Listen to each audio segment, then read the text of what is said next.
नमस्कार, TV next मराठीमध्ये मी साक्षी दळवी. मुंबई राज्य सरकारने महाराष्ट्रातील राज्य मंडळाच्या शाळांमध्ये सीबीएसई बोर्डाचा अभ्यासक्रम लागू करण्याची घोषणा केली आहे. ही घोषणा राज्याचे शिक्षण मंत्री दादा भुसे यांनी केली आहे.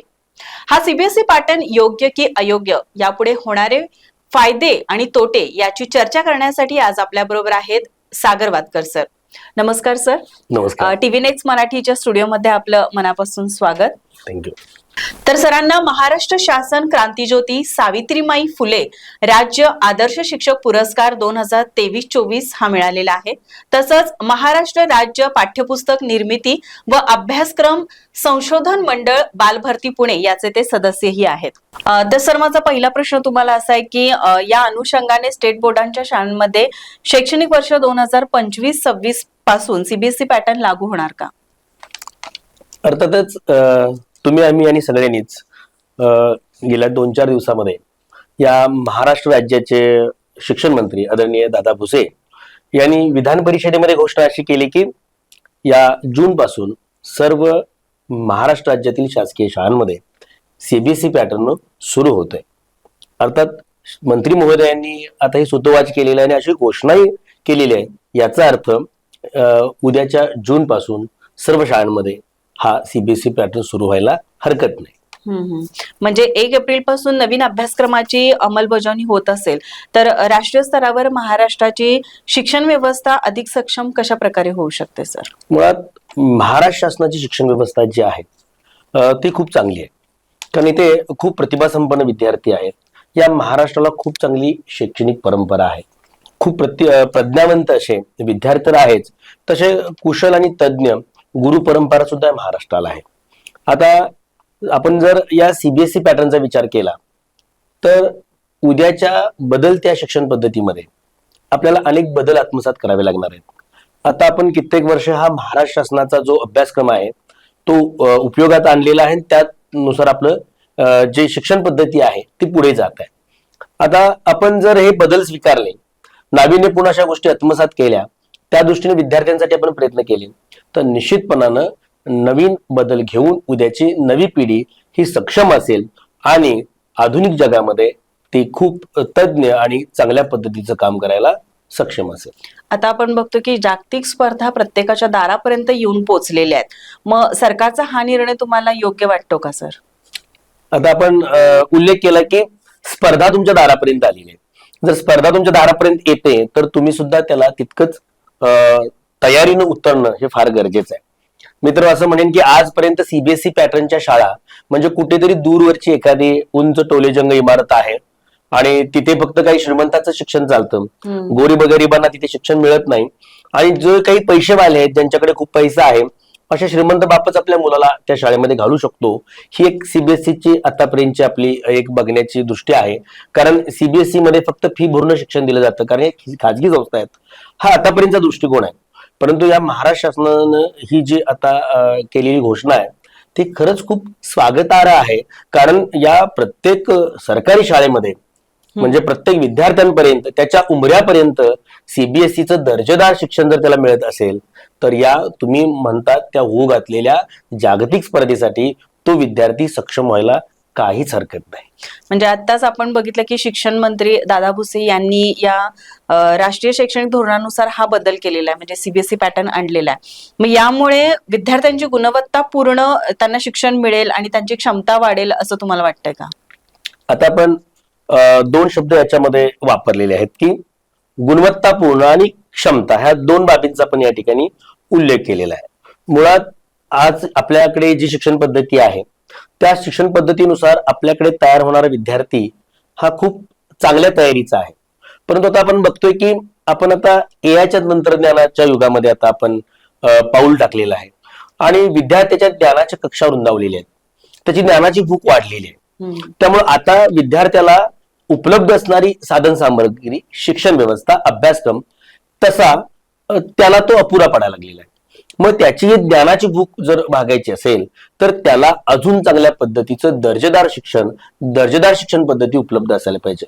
दर्जेदार मी या अर्थानं म्हणतो की ज्यामध्ये अभ्यासक्रमाची व्याप्ती थोडी अधिक असेल, चाकुरीच्या बाहेर जाऊन विचार करायला लावणारा अभ्यासक्रम असेल, विद्यार्थ्याच्या सुप्त कलागुणांना वाव मिळणारा असेल, त्याला अधिक विचार करायला लागणार असेल आणि याच्यातून त्याची जर संशोधक वृत्ती, साहित्य वृत्ती जर वाढीस लागणार असेल, तर असा अभ्यासक्रम दर्जेदार असेल आणि तो या निमित्तानं जर गोरगरीब, श्रमजीवी, कष्टकरी, शोषित अशा वर्गाच्या विद्यार्थ्यांपर्यंत पोहोचणार असेल, तर निश्चितपणानं ही अभिमानाची गोष्ट आहे. फक्त मला इतकंच नमूद या ठिकाणी करावं लागेल की अशी शिक्षण पद्धती केवळ घोषणा करून चालणार नाही, तर त्यासाठी त्या पद्धतीचं इन्फ्रास्ट्रक्चर हे उपलब्ध करणं फार गरजेचं आहे. म्हणजे आज ही शिक्षण पद्धती निश्चितपणानं गरजेची आहे आणि योग्य वेळी या गोष्टीची घोषणा झालेली आहे, परंतु त्याची अंमलबजावणी होणं, हे प्रत्येक विद्यार्थ्याचा लाभ मिळणं, प्रत्येक त्या लाभातून त्याला त्याचं ध्येय साध्य करता येणं, यासाठी तो विद्यार्थी, त्याचा पालक, शिक्षक, शासन, अधिकारी आणि हे राज्यकर्ते लोक ह्या सगळ्यांची एक योग्य अशी मूठ बांधून सगळ्यांच्या सहकार्यातून आपल्याला पुढे जावं लागेल. आता आपण बघतोय की सीबीएसई पॅटर्न लागू करण्यासाठी खूपच म्हणजे धडपड होत आहे. तर एसएससी आणि सीबीएसई बोर्डामध्ये नेमका काय फरक आहे आणि मुलांनी कोणत्या बोर्डामध्ये शिक्षण घेतलं पाहिजे? मी असं म्हणेन की आजपर्यंत आपल्याकडे पाहण्याचा दृष्टिकोन असा आहे की एसएससीचा अभ्यासक्रम हा सोपा आहे आणि सीबीएसईचा अभ्यासक्रम अवघड आहे. हे आपण असं का म्हणतोय, तर एसएससी याचा अर्थ सेकंडरी स्कूल सर्टिफिकेट, म्हणजे जो महाराष्ट्र शासनाचा अभ्यासक्रम आहे. महाराष्ट्र शासनानं आपल्या स्वतःच्या राज्याचा विचार करून, इथल्या विद्यार्थ्यांचा विचार करून, इथल्या प्राकृतिक रचनेचा, इथल्या आचार विचार संस्कृतीचा विचार करून स्वतः तयार केलेला हा अभ्यासक्रम आहे. आणि राज्य लेवललाही अभ्यासक्रमामधून एकंदर हे परीक्षा पद्धती या विभागीय मंडळाच्या माध्यमातून, शिक्षण मंडळाच्या माध्यमातून त्याच्या परीक्षा पद्धती होत आहेत. आणि अशा पद्धतीने हा राज्याचा शैक्षणिक कारभार जो चालतो, ह्या राज्याच्या सीमित मर्यादेत चालतो, म्हणून आपण याला एसएससी म्हणतो. सीबीएसईचा याचा अर्थ काय? Central board for secondary education. आता सीबीएसई याचा अर्थ काय? Central board for secondary education. एनसीईआरटीच्या अभ्यासक्रमावरती आधारित हा भारत सरकारचा शैक्षणिक उपक्रम आहे की यामध्ये संबंध देशातले विद्यार्थी या अभ्यासक्रमामध्ये शिकतायत. आता इथे थोडं कसं आहे, या शिक्षण व्यवस्थेची व्याप्ती थोडी अधिक आहे, इथली ज्ञानाची पातळी थोडी उंच आहे, इथली शैक्षणिक व्यवस्था, इथली अभ्यास पद्धती थोडी काठिण्य पातळीची आहे, विद्यार्थ्याला अधिक विचार करायला लावणारी आहे, विद्यार्थ्याला जास्त स्वतःची कौशल्य उपयोगात आणायला लावणारी आहे, त्याची सॉफ्ट स्किल्स डेव्हलप करायला लावणारी आहेत. आणि ही स्पर्धा जी आहे ही संबंध भारतामधली स्पर्धा आहे.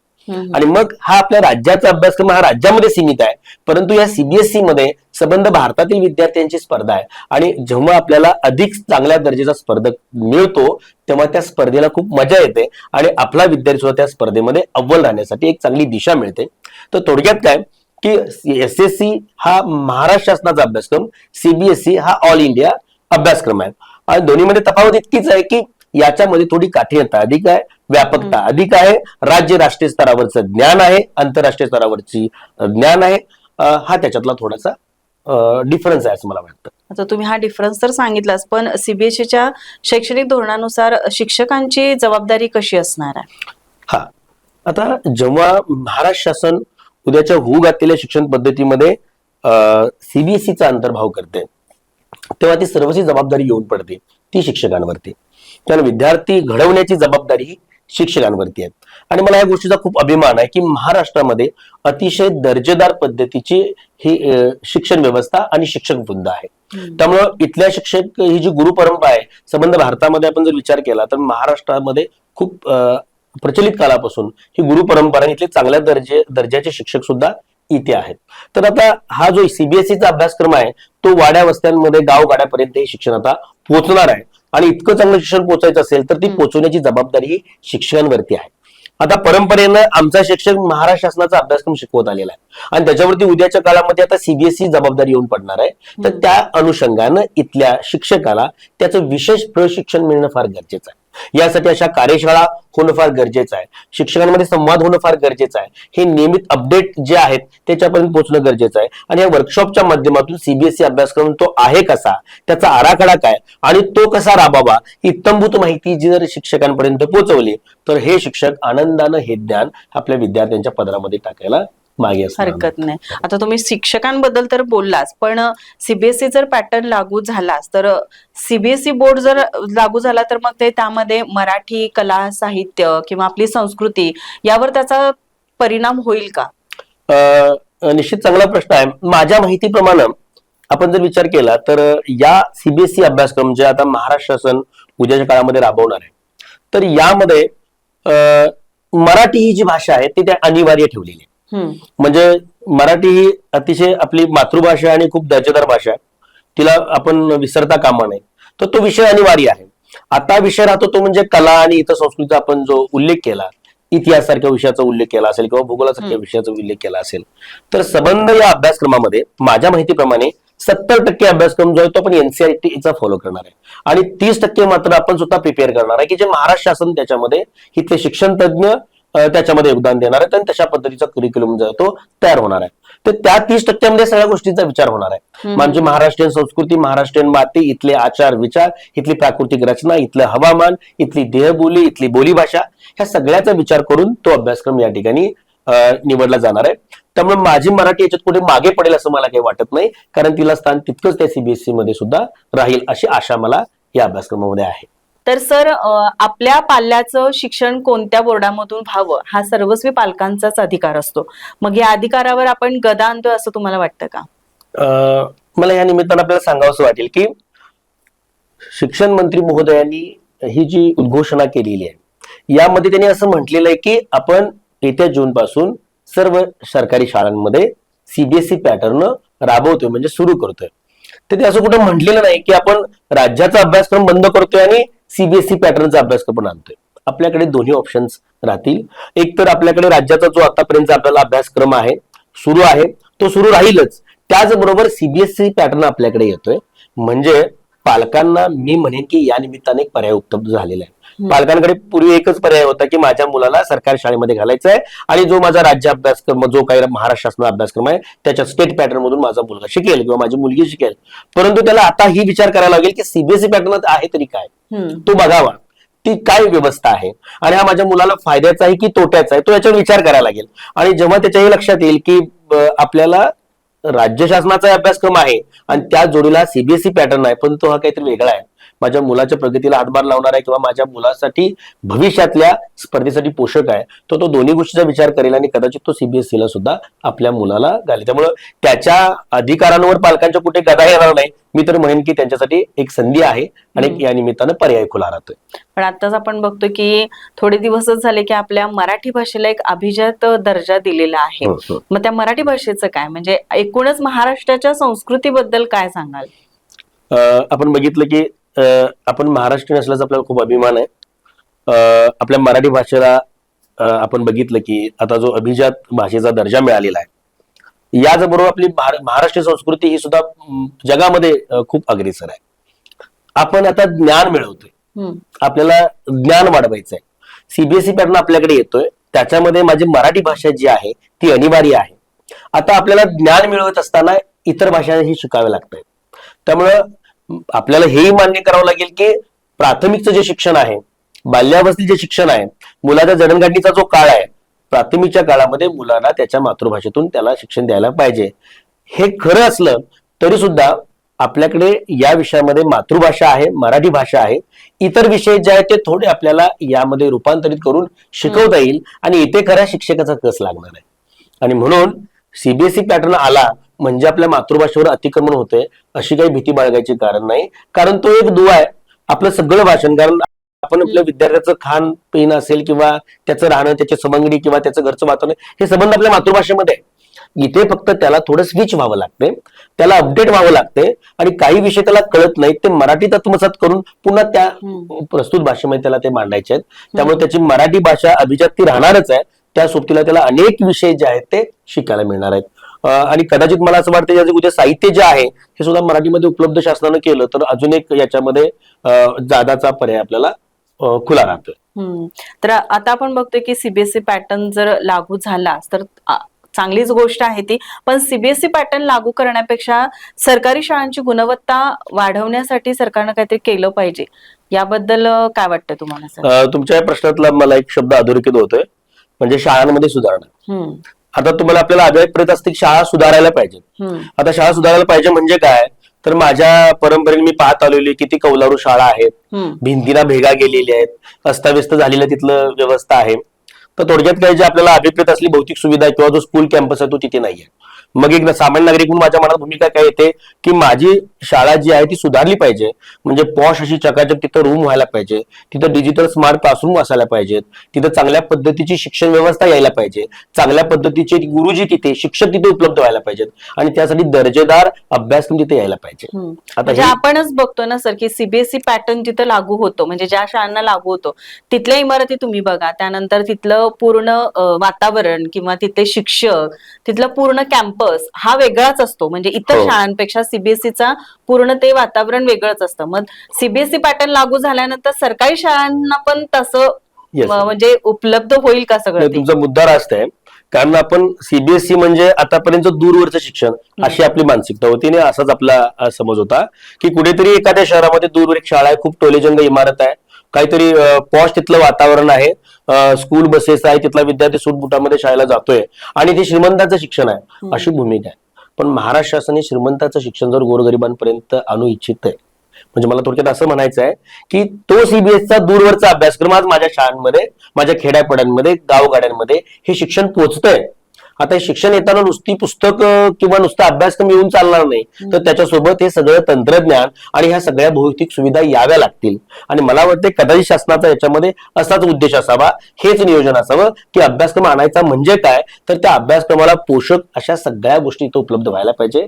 म्हणजे अपडेटेड ऑल टीचर्स, त्याचबरोबर ऑल फॅसिलिटीज, गुड इन्फ्रास्ट्रक्चर, ह्या सगळ्या गोष्टी ज्या आहेत ते शासन तिथे लागू करेल. आणि हे लागू केलं तरच हा सीबीएसईचा जो आपला पॅटर्न आहे तो यशस्वीरित्या मार्ग करून करणार आहे. आणि मला या गोष्टीचा आनंद आहे की हे दूरवरचं शिक्षण आज ग्रामीण भागापर्यंत पोहोचतंय.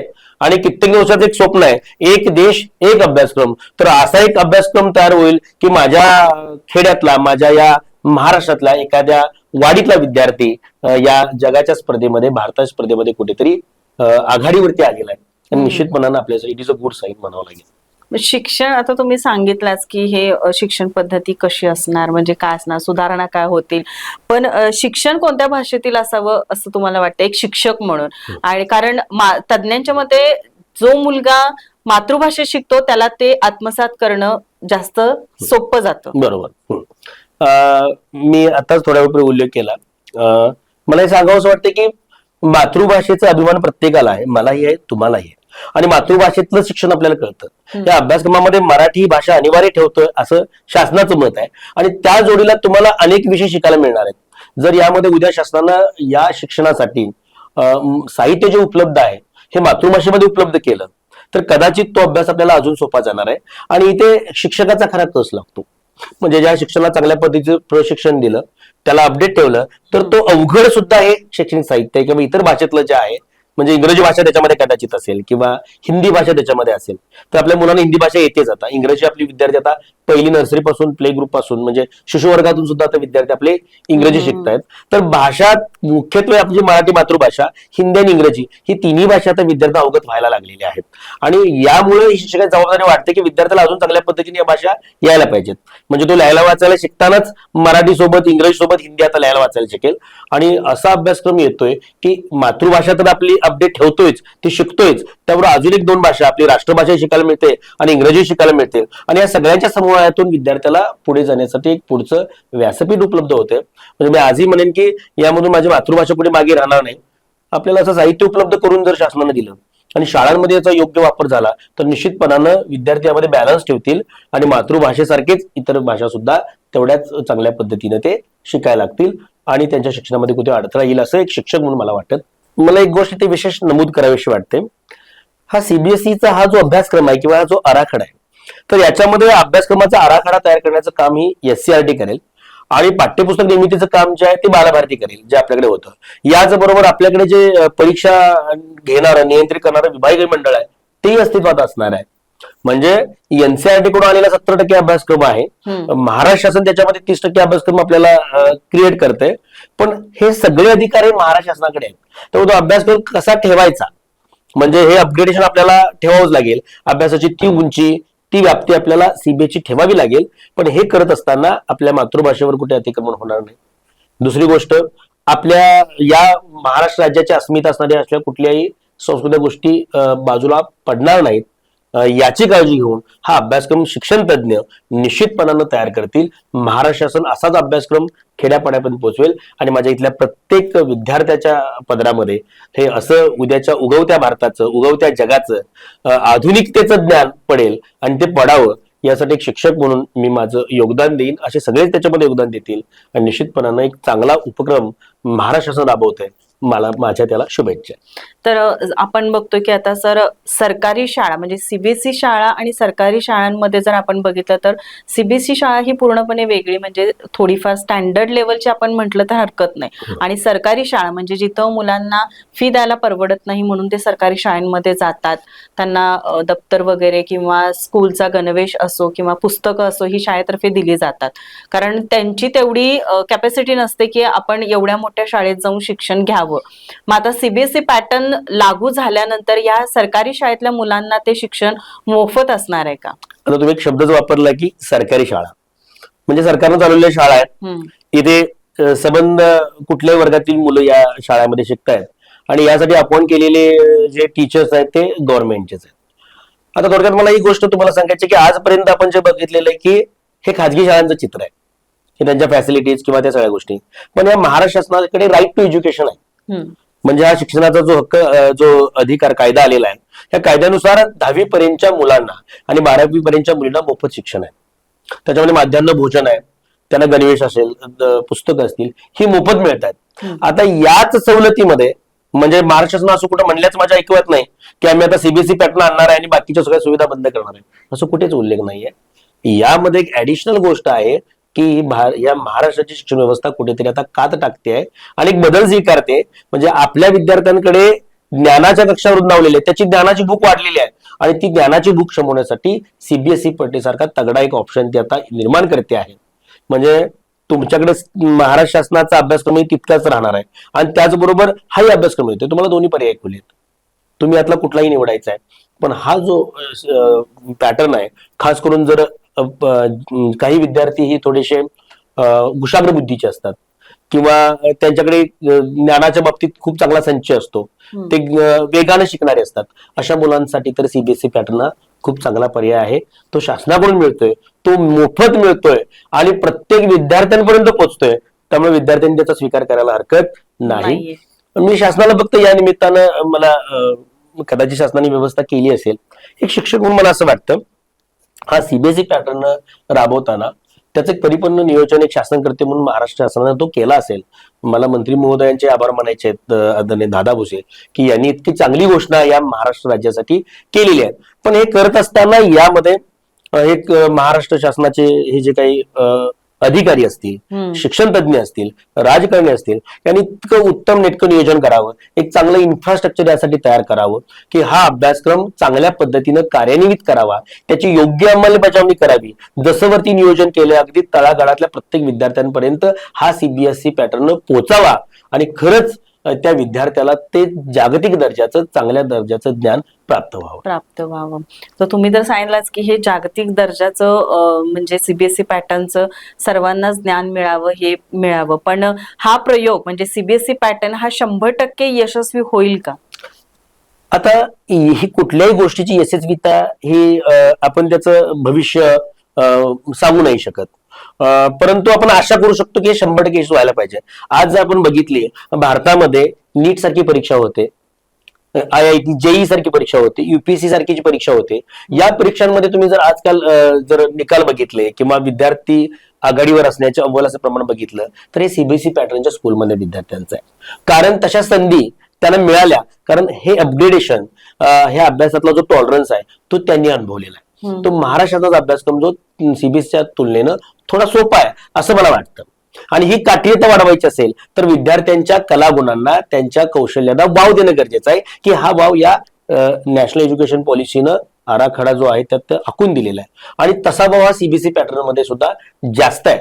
आणि म्हणून ही 100% यशस्वीता व्हायची असेल तर ही महाराष्ट्र शासनाची ध्येय धोरणं, त्याची योग्य प्रकारची अंमलबजावणी आणि ते विद्यार्थ्यांपर्यंत पोहोचवणं, तर यासाठी तो विद्यार्थी, शिक्षक, शाळा, शासनकर्ते आणि पालक ह्या सगळ्यांच्या सहकार्याशिवाय ही गोष्ट शक्य नाही. होणार नाही. ह्या सगळ्यांनी योग्य योगदान दिलं. मी तर 100% आशावादी आहे की माझ्या गोरगरिबाच्या मुलांना असं सरकारी शाळेत ज्ञान मिळतंय, तर एक शिक्षक म्हणून माझी याच्यामध्ये हिरीचा सहभाग असेल. मला आवडेल की असं ज्ञान माझ्या मुलांपर्यंत पोहोचावं आणि माझा विद्यार्थी राज्याच्या नव्हे तर या राष्ट्रीय स्पर्धेमध्ये आघाडीवर आणावा आणि ज्याच्यातून तो पुढे आंतरराष्ट्रीय स्पर्धेमध्ये स्वतःचं स्थान निर्माण करू शकेल. म्हणजे ह्या सगळ्यासाठी शिक्षकांनीच अपडेट राहणं, अपग्रेड राहणं महत्वाचं आहे.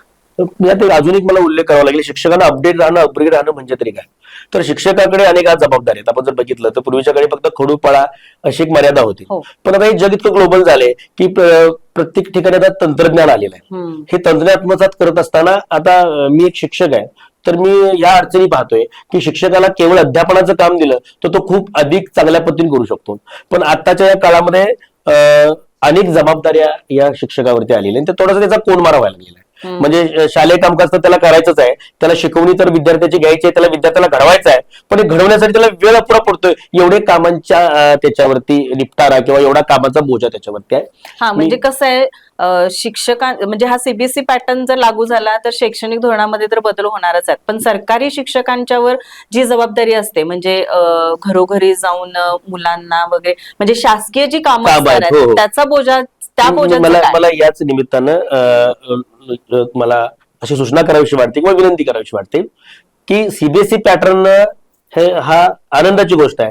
हे शिक्षकही स्वीकारतील आणि तो स्वीकारलाय, त्यांनाही त्यात अपडेट व्हायला आवडेल. पण विद्यार्थ्याला शिक्षक तेव्हाच घडवू शकेल तेव्हा जास्तीत जास्त विद्यार्थ्याला वेळ देऊ शकेल. पण मला शासनाला या निमित्तानं विनंती करायची आहे की अतिरिक्त कामाचा बोजा जो या विविध माध्यमातून जो शिक्षकावर पडतोय तो त्याला बाजूला करावा आणि त्याला पूर्ण वेळ जो आहे तो अध्यापनासाठी उपलब्ध करून द्यावा. आणि या अध्यापनामध्ये आज मी म्हणालो की काही शिक्षकांसाठी आता सीबीएसई पॅटर्न येतोय, तर काही प्रशिक्षण वर्गांचं आयोजन करायला पाहिजे. काहीतरी ब्रिज कोर्स हे शासनाने केलं असेल तर आता कार्यविधी होईल, तर यामध्ये शिक्षक जोखून देऊन काम करतील आणि स्वतः हे आपल्याला मिळालेले ज्ञान विद्यार्थ्यांना पोहोचवतील. फक्त तो त्याच्यावरती जो अतिरिक्त कामाचा बोजा आहे तो थोडासा दूर करणं अपेक्षित आहे एक शिक्षक म्हणून मला असं वाटतं. तर आज आपल्या बरोबर सीबीएसई पॅटर्न बद्दल माहिती देण्यासाठी सागर वातकर सर होते. विद्यार्थ्यांना गुणवत्तापूर्व शिक्षण तसेच त्यांची क्षमता यावर सरांनी खूप छान मार्गदर्शन आपल्याला केलेलं आहे. तर आता बघूया की सीबीएसई पॅटर्न कितपत 100% पूर्ण होईल, यशस्वी होईल हे तर आपल्याला थोडे दिवसात कळेलच. तर सर आज तुम्ही टीव्ही नेक्स्ट मराठीच्या स्टुडिओला आलात, आम्हाला सीबीएसई पॅटर्न बद्दल खूप छान माहिती दिलात, याबद्दल तुमचे मनापासून आभार. आणि आपणही अतिशय चांगल्या विषयावरती ही चर्चा आयोजित केली आणि मला आमंत्रित केलं. आपल्यालाही खूप खूप धन्यवाद. Thank you sir.